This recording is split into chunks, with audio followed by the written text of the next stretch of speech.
What is up, everybody? Today we will be talking about a subject I'm great at. World War I tanks. I'm good at tanks, so this should be easy. So, World War I. World War I is a, well, it's a war, of course, but it's, why was the tank invented? Simple. We'll draw it up for you.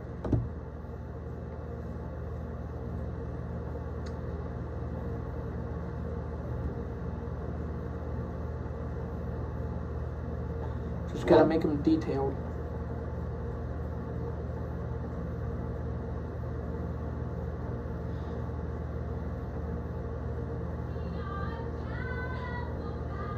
Then we like do this. Because of trench warfare. This guy would have to go over the top, that's what that means, and pretty much charge with his little rifle. It's not a gun, but you get the point. It's over and over until this guy, whether this be a British or a German, it wouldn't matter. They would do this multiple times until they finally took this fort. He's upset. He lost his fort. Millions would die because of this. And they would then have to repeat the process again until they won. That was not going to do. So, now, before I get started, I should also say, I'm not going into exact detail. I'm doing a brief history of tanks of World War I. My God, why can't it erase? There we go. So, the first country to design a tank and use it against the enemy was the British. What did they make? Well, I'm going to draw it out for you. I don't detail it. So, during this time, Winston Churchill, you know him, the racist, ran Britain, we will fight on the beaches, we will fight on the lands, but we shall never surrender. I am Winston Churchill. Would pretty much he would start the Landship Committee. Now the Navy got mad because they still wanted this. So they had a big old kerfuffle. Finally, one dude, tired of it, was like, you know what? I'll build a tank so we can go home and win this war. God save the Queen. They did. Meet. His name is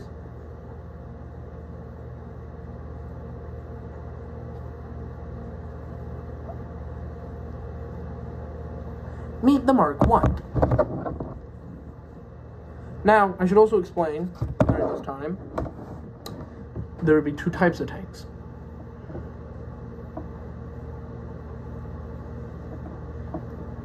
We have the same thing going on here, but instead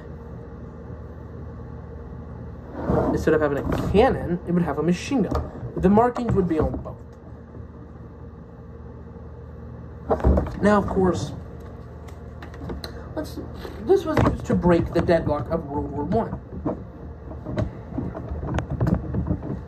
So they would use this to their advantage. So imagine this.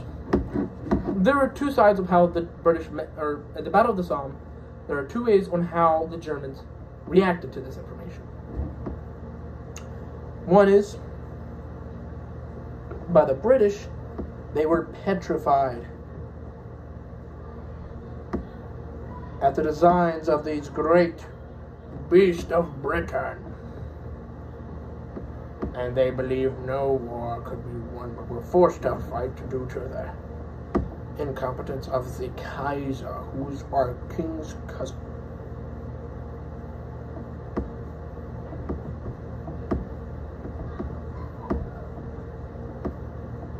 And the Germans would be more confused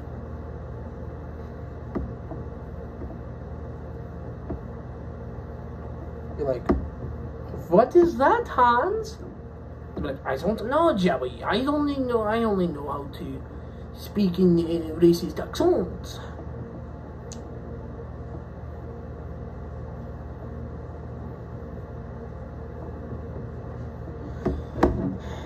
So, let's imagine this. You just got out of the trench. Imagine waking up in the morning. You're tired. Bright light. You're like, ah! It's awful. You're sitting there. Everything's quiet for a little bit. Just for like 30 minutes.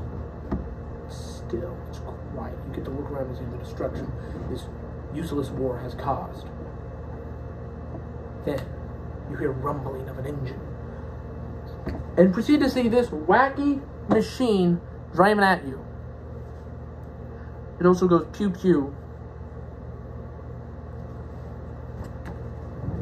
And now, of course,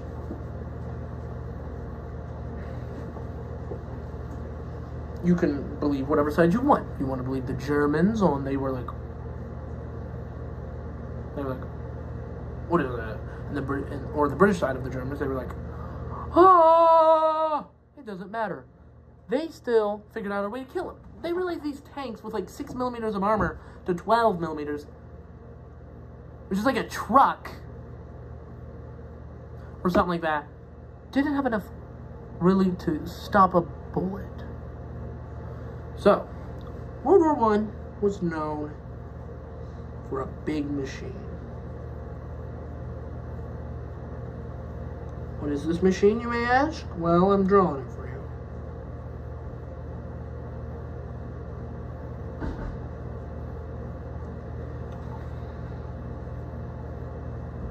By a rough detail.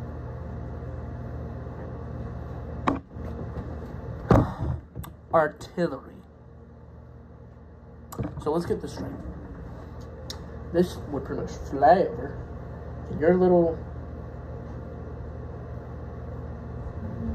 rhombozoid tank. Would get hit, easily killing it. Now, this is not only for the German Empire, which would have this flag, but since so many flags had something like this, we're going to put a little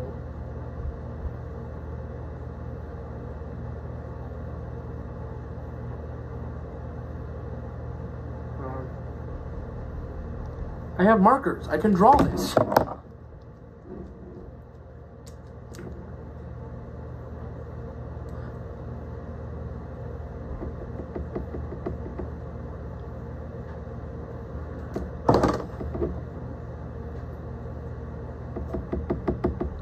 By the Germans, which did it mostly, or surprise, surprise.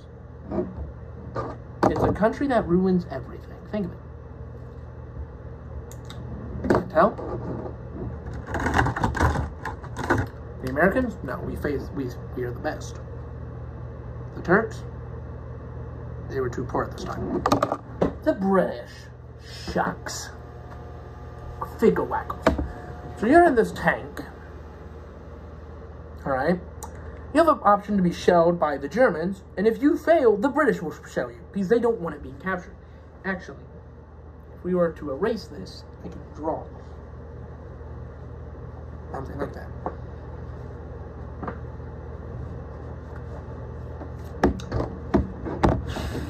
So, what was I talking about? I don't remember. Oh, beauty counts. Anyway, and you would wear this weird mask to protect you. It was hot. It was crowded. You were sweating. It sucked.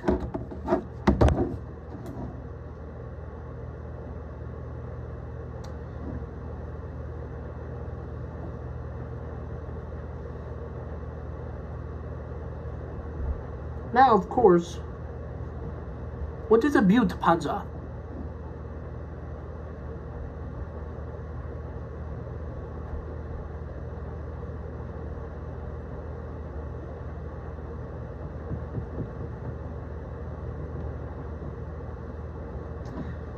They were German captured. Bildpanzer is the English translation to trophy tank. Kind of cool. All right.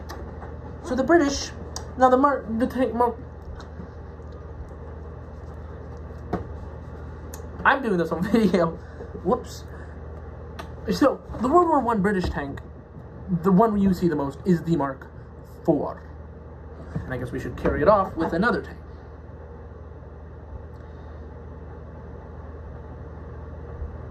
This kind of looks like a shoe. Let's fix that by adding guns.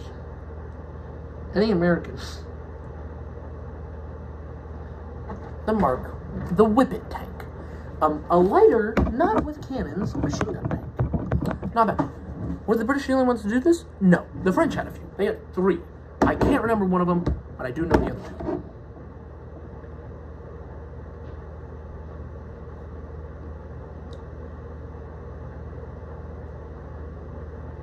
So the French would design a tank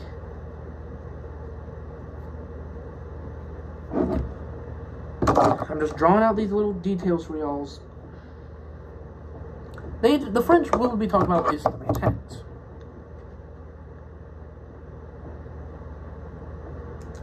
These tanks wouldn't, one of them would see service after World War.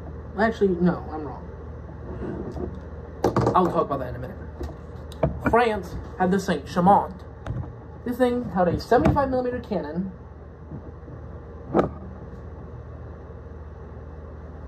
That's pretty big. That's the same caliber the Sherman used.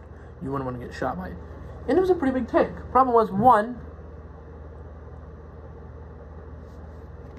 there was a tank smaller than this. Forgot the name.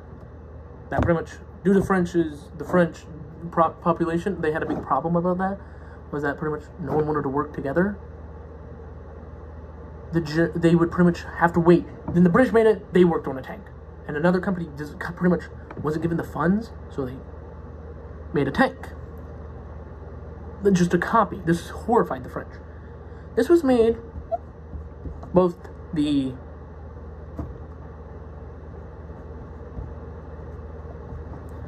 British Mark tanks were made in 1916. I'm pretty sure the Whippet was in 1917. These tanks are between 1916 and 17. Not awful. Alright. I mean, they couldn't cross the trenches. Actually, if the tank was to go over a trench, this would be in the ground. It would be stuck. There's a problem where they let the crew smoke, so this would just become a giant smoke box. Problem. Now, the French had another tank as well. This one was a bit better. Crap. Who made the FT-17? Crap. It was the FT-17.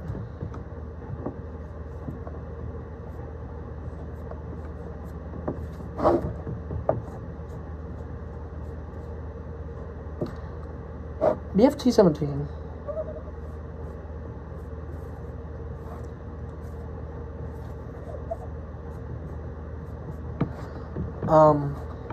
well, is actually probably is considered the most modern tank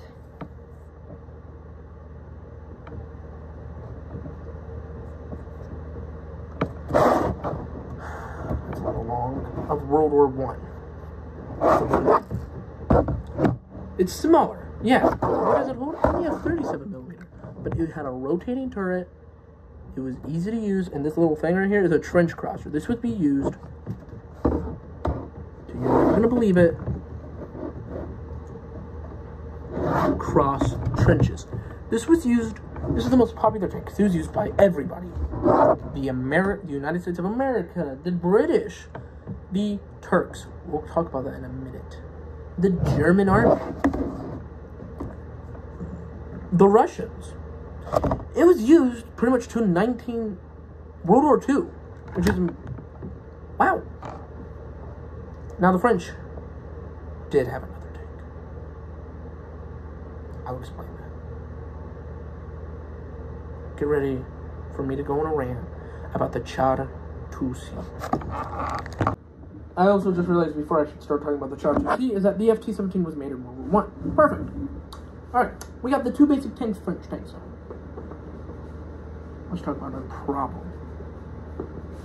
You see, Germany, you see, the French wanted to build a big tank. One big tank. And that was the field. Like, I wish I knew the company that made the tank. I'll probably put down in the comments of who made the tank. But the Char 2C, instead of having a ton of smaller tanks like the FT, why not have one giant tank that held like 12 to 14 people?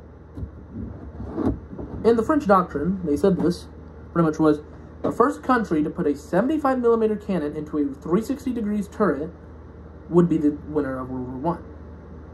No, but I think it was a good idea. So,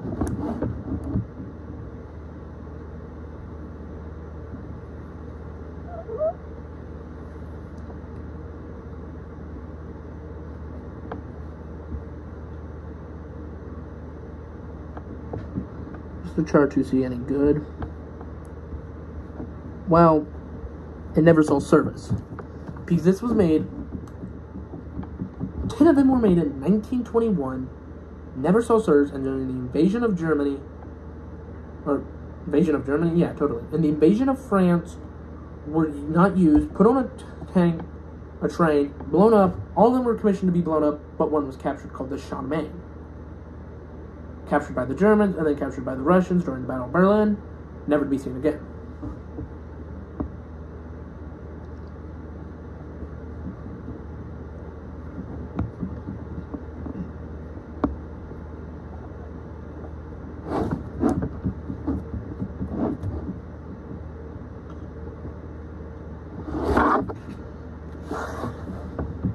It was pretty much this. The plan was, instead of having tons of small tanks, one giant tank like this could pretty much roll over. Problem is, they couldn't. Shoot. Do I have baby ones. I'm using my shark. Silly me. Now, let's talk about the other Entente powers that did have tanks. Yes, they weren't called the Allies, they were called the Entente. So, let's start off first with Russia. They had two that we'll be talking about.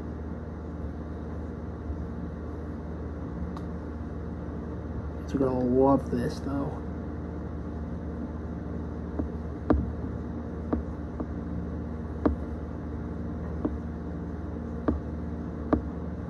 Drawing skills are out of this world, bro.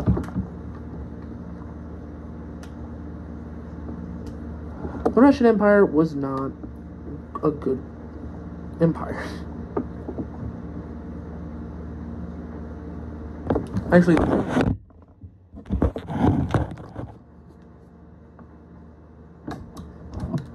on. The Germans actually. Let's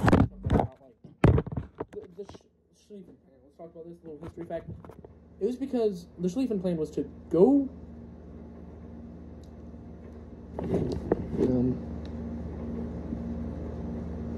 We'll just get the other tank.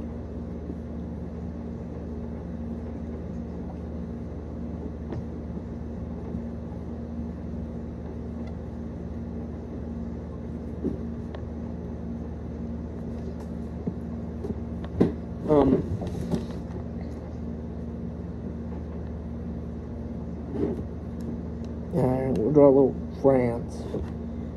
Yeah.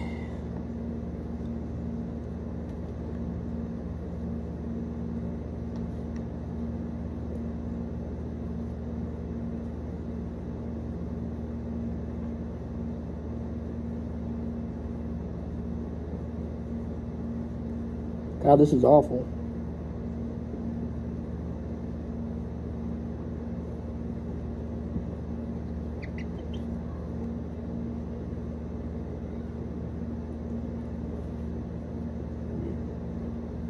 That's better Germany. Yeah, I know. So, before we talk about this, look at this. The German plan, because the French built a ton of forts here.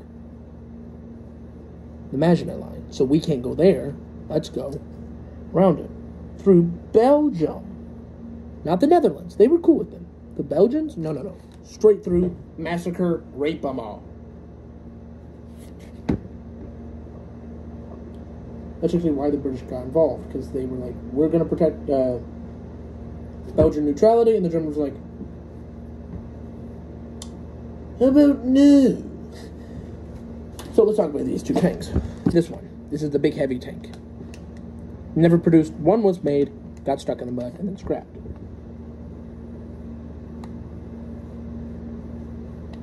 Those are 50-foot wheels. This was huge. This was a lighter, smaller tank. Actually, if I was going to do an action, I'll probably do that just for you guys, because I love my fans. You guys are awesome if you watch my channel.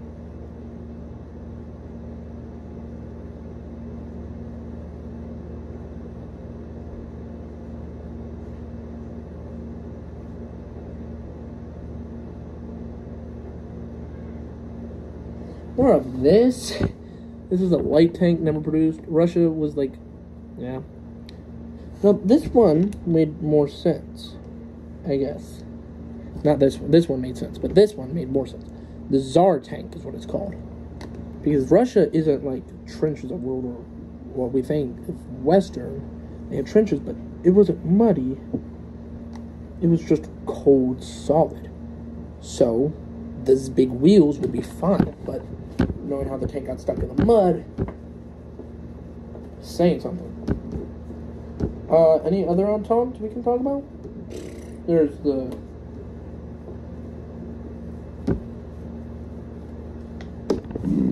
excuse me. The Italians with their I'm drawing this from memory. Italians had this tank called the Fiat 2000.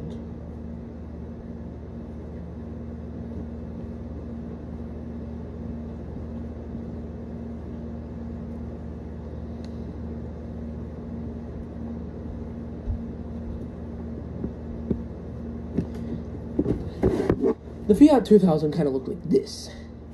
Made like around 1918. Only one was made, never used. I want to remind you, most of the Central Powers used, or not the Central, the Entente used FT-17s and Mark IVs. The White Army used them, of the Russian Civil War. And a lot of countries used them. The FT-17 was used to 1945 of World War II. The Yugoslavians, the Polish, France, cracking my knuckles, Finland used them. These outdated tanks are still being used. So, let's now talk about everybody's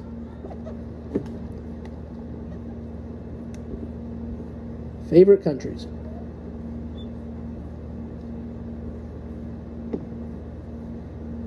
I'm drawing them out because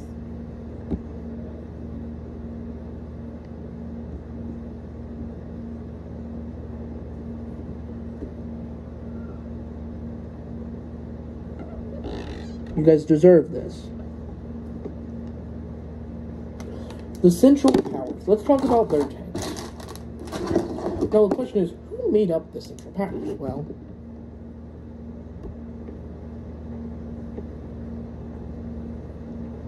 the Central Powers, the majors, were of the following. Oh, I'm almost done. I just like you guys having detail.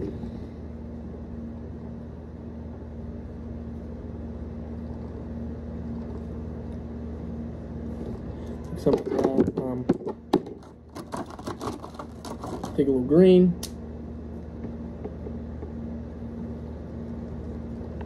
The Central Powers made of multiple countries.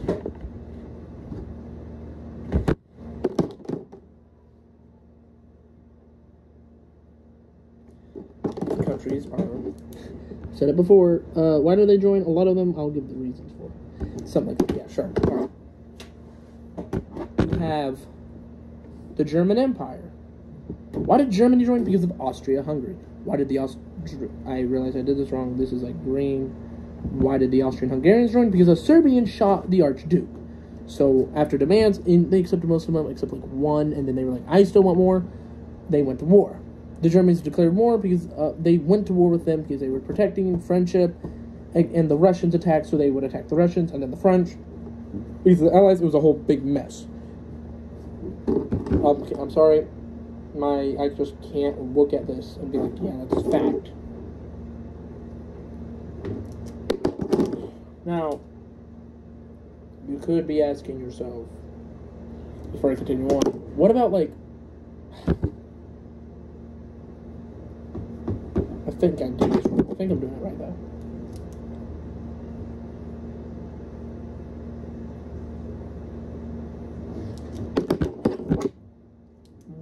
The Romanians, we want this to be like Braden. Hey, what up, Braden?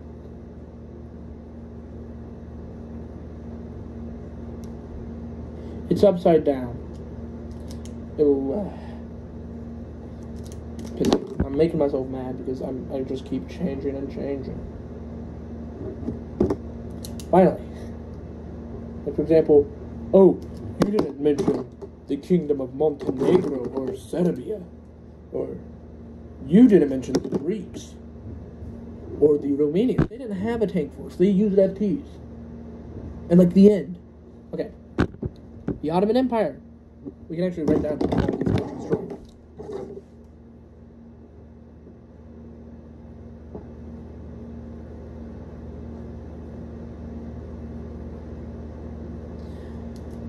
They joined because the Austrians, their their Archduke was shot, so they declared war on Serbia. And then when Russia declared war on the Austrians, Germany declared war on Russia.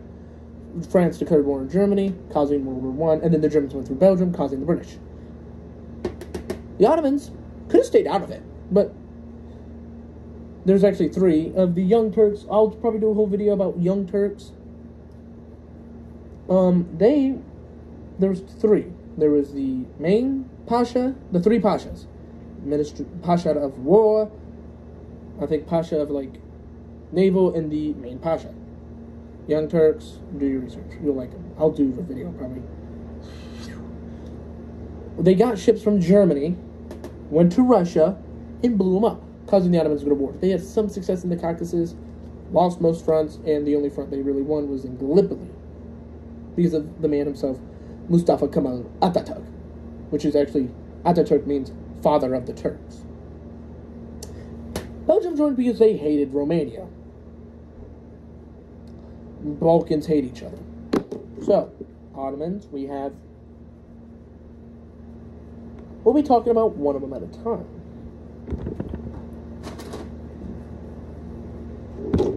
Which is reasonable.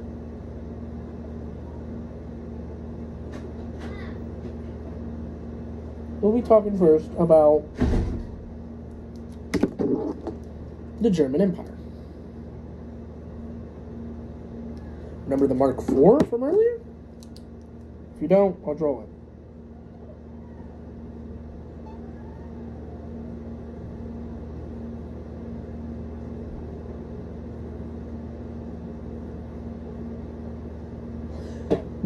Yeah, they were remembered first.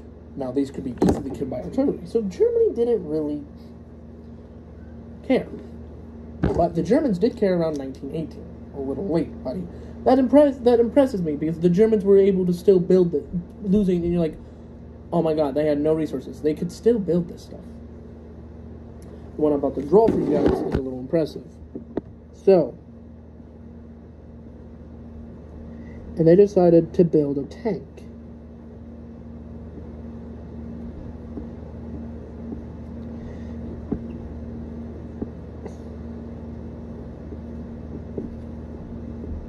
I haven't really been talking about how many were made. I just realized that. But that's fine. No one cares.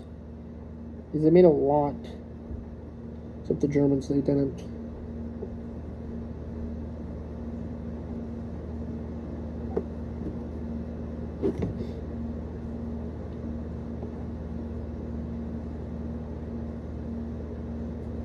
So they made a command, and they were like, we're going to build this tank.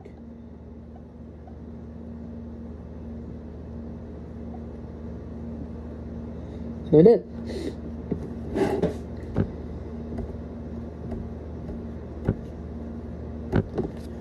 The A7V. Armed with a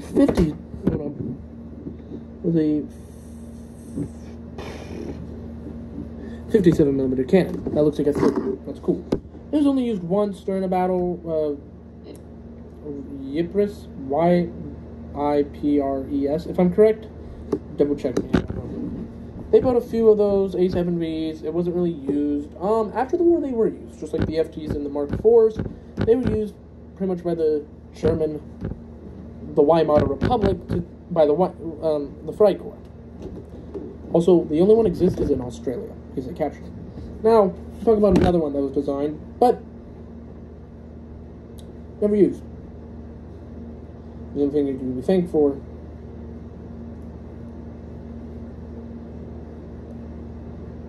Because the Swedish bought some. Yeah, you know, the Swedes. From Sweden.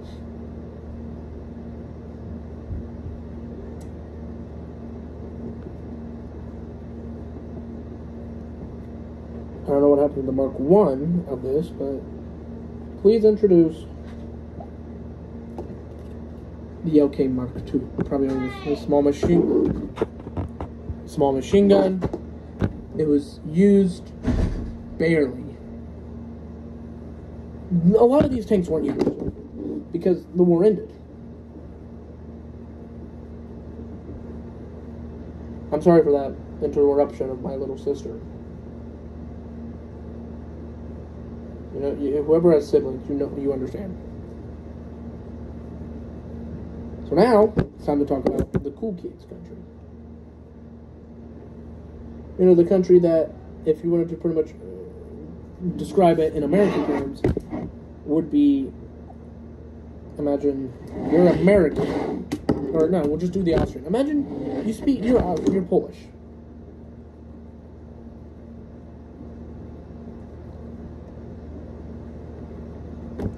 Your commander's yelling at you in German.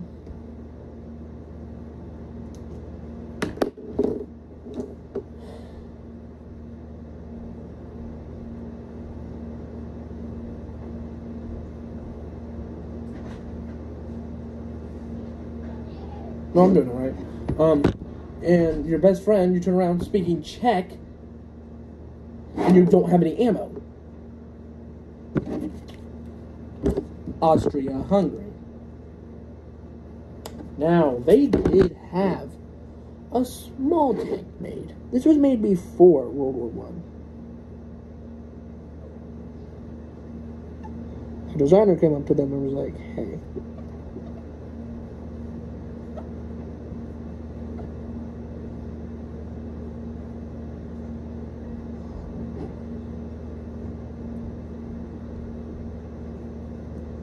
before, I think, 1913. And they were like, I have this tank that would work. I forgot the name of it. What are these? It's actually simple. Show you. This would go down, making it from like, it would be like this now. Hope you're paying attention. There's a test Friday. That's why you're watching this, because you didn't get your research done. As you can see, they would go down, and that's how you'd cross the trench. And that's it. Now, I could go on to, like, oh, they had armored cars, or their usage. But you're not here for that. No. Get out of the way. The Bulgarians didn't have any tanks. Now it's time to talk about the country I'm learning the language of. The Turkish Empire, also known as the Ottoman Empire. How would you describe the Ottoman? At its prime? Imagine the Turks but on steroids. Alright? That's the best way to describe it, because it's true. And then, by World War I, they were called the sick man of Europe. So, did they have any tanks? No. They did fight, though, in the desert.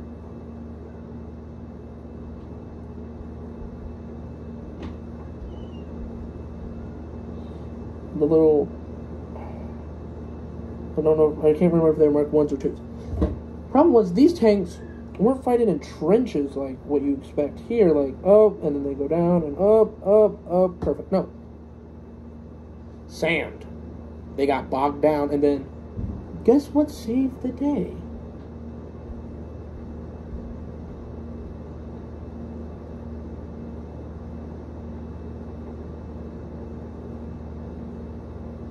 Our good friend, Mr. Cannon, would attack these. Pew, pew, pew. And they'd be like, oh no, I'm on fire.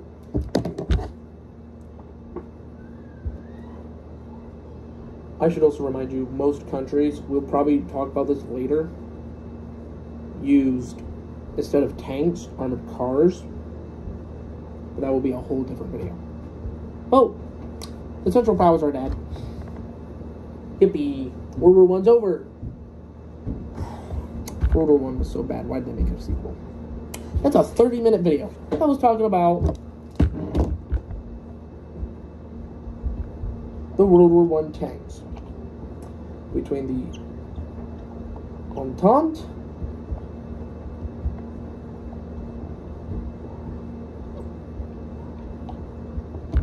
and the Central Powers. Even though the Central Powers were outnumbered, they still put up a good fight.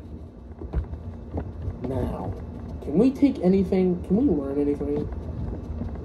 Well, tank production would be changed. For example, in the interwars, France would stick with this. I should tell you this first.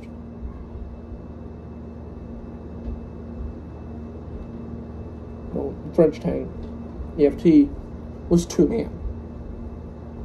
I should mention that. They had 2 tanks. They had 2 men in the tanks.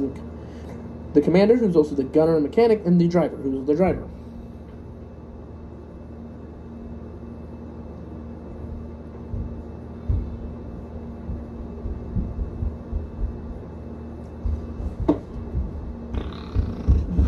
Hold on, I have this.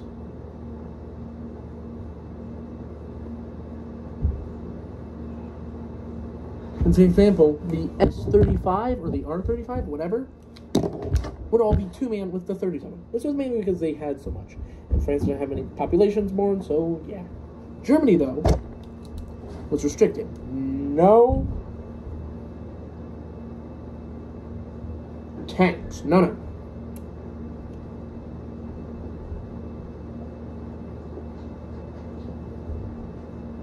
No. Bad. What would they do? Well, they would still work on them, just would go to the Soviet Union, who won their war in like 1922. And the Germans would start designing new tanks. For example, one tank, which I'm going to be talking about in this series as well, on the World of Tanks thing, the Leichtraktor.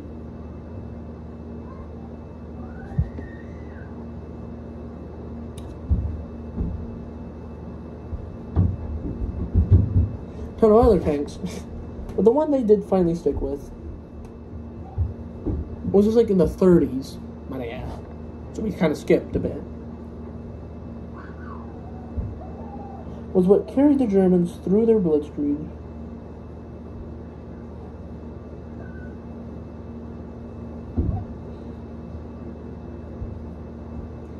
Was the Panzer I. Not a good drawing. And then they also had the, actually,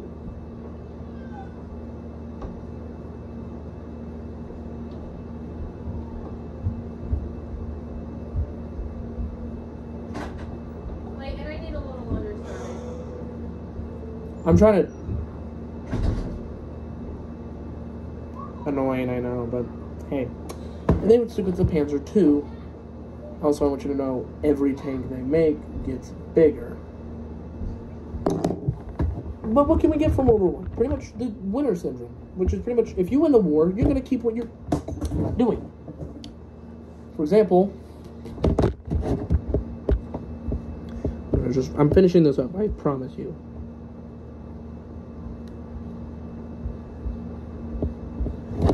If you weren't affected by anything, for example, I'm just coloring these in.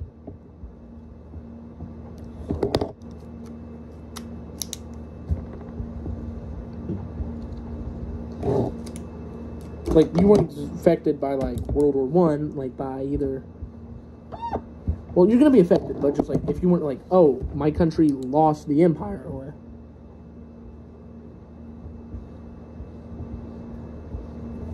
my country wasn't in a civil war.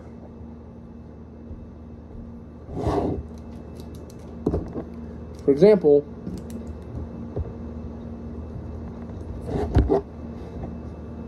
Britain, France, Britain, and the Italians,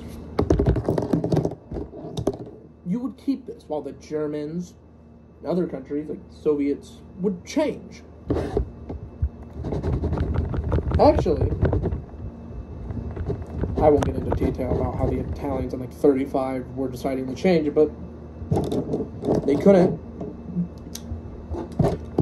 So, that was the World War I tanks. I hope you enjoyed the video. We had a lot of baby wipes.